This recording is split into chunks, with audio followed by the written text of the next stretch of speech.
പ്രിയമുള്ളവരെ, ഇതെന്താണെന്ന് മനസ്സിലായോ? നെത്തോലി ചെറിയ മീനല്ല എന്ന് കേട്ടിട്ടില്ലേ?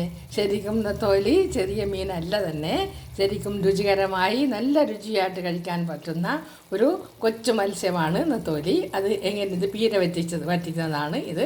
നെത്തോലി കുറച്ച് നെത്തോലി പീര വറ്റിക്കുന്നതാണ്. ആ രുചികരമായ നെത്തോലി കുറച്ച് പാടുപെട്ടാൽ നമുക്ക് നല്ല രുചികരമായ ഒരു പീര വറ്റിച്ചത് ഉണ്ടാക്കാൻ പറ്റും. അതെങ്ങനെയാണെന്ന് മനസ്സിലാക്കി തരാം. അതായത് നെത്തോലി നമ്മളെടുത്ത് വൃത്തിയായി കഴുകി വൃത്തിയായി കഴുകി വെക്കണം. അതിനുശേഷം കുറച്ച് വടക്കൻ പുളി, അതിനാവശ്യമായ പുളിക്കാവശ്യമായ വടക്കൻ പുളി കുറച്ച് വെള്ളത്തിലിട്ട് വേവിച്ച് വെള്ളത്തോടു കൂടി വെക്കണം. വെള്ളം ആ കറിയിലേക്ക് ഒഴിക്കാനാണ്. അതിനുശേഷം നമ്മൾ കുറച്ച് ഇഞ്ചി, കറിവേപ്പില, കാന്താരി ഇതെല്ലാം കൂടെ, വെളുത്തുള്ളി ഇതെല്ലാം കൂടെ ഒന്ന് ചതച്ച് വെക്കുക. എന്നിട്ട് ആവശ്യമായ കൊച്ചുള്ളിയും പച്ചമുളകും അരിഞ്ഞ് വെക്കുക. ഇതെല്ലാം റെഡിയായതിനു ശേഷം ഒരു ചട്ടി അടുപ്പത്ത് വെച്ച് അതിലേക്ക് കുറച്ച് എണ്ണ ഒഴിച്ച് വെളുത്തുള്ളിയും ഇഞ്ചിയും നല്ലതുപോലെ മൂപ്പിക്കണം. നല്ലത് കറിവേപ്പിലയും കാന്താരിയും ഇട്ട് നല്ലതുപോലെ മൂത്ത് വരുമ്പോൾ നമ്മൾ വെട്ടി വെച്ചിരിക്കുന്ന കൊച്ചുള്ളിയും പച്ചമുളകും അതിലേക്ക് ചേർത്ത് ഇളക്കുക. ഇളക്കി നല്ലതുപോലെ ഇളക്കുമ്പോൾ ചെറിയൊരു കഷ്ണം തക്കാളി ആവശ്യമാണെങ്കിൽ ഇടുക.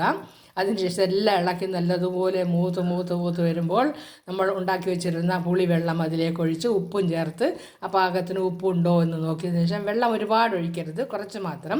നമ്മുടെ അരപ്പം നല്ലതുപോലെ ഇങ്ങനെ വറ്റി വരുമ്പോൾ നെത്തോലി എല്ലാം ഇട്ട് അതിലേക്കിട്ട് ഭംഗിയായി ഒന്ന് ഇളക്കണം. നെത്തോലി പൊട്ടിപ്പൊടിഞ്ഞു പോകരുത്, സാവധാനത്തിൽ ഇളക്കണം.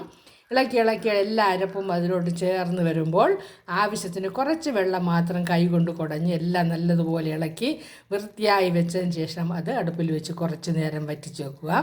വറ്റിച്ച് നല്ല ഇങ്ങനെ ഈ പരുമാകുമ്പോൾ കുറച്ച് വെളിച്ചെണ്ണ എടുത്ത് ഒഴിച്ച് അതിലേക്ക് കുറച്ച് കറിവേപ്പില ഇട്ട് സ്വല്പം നേരം അടച്ചു വെച്ച് കുറച്ച് നേരം കഴിഞ്ഞ് ഉപയോഗിക്കുമ്പോൾ മനോഹരമായ രുചികരമായ നെത്തോലി പീര വറ്റിച്ച ആ ഒരു സുഖം നമ്മൾ കണ്ടില്ലേ? ഇതുപോലെ നല്ല പീര വറ്റിച്ചൊരു കറി നമുക്ക് കഴിക്കാൻ സാധിക്കും. രുചികരമാണ്. ഉണ്ടാക്കി നോക്കൂ. നന്ദി, നമസ്കാരം.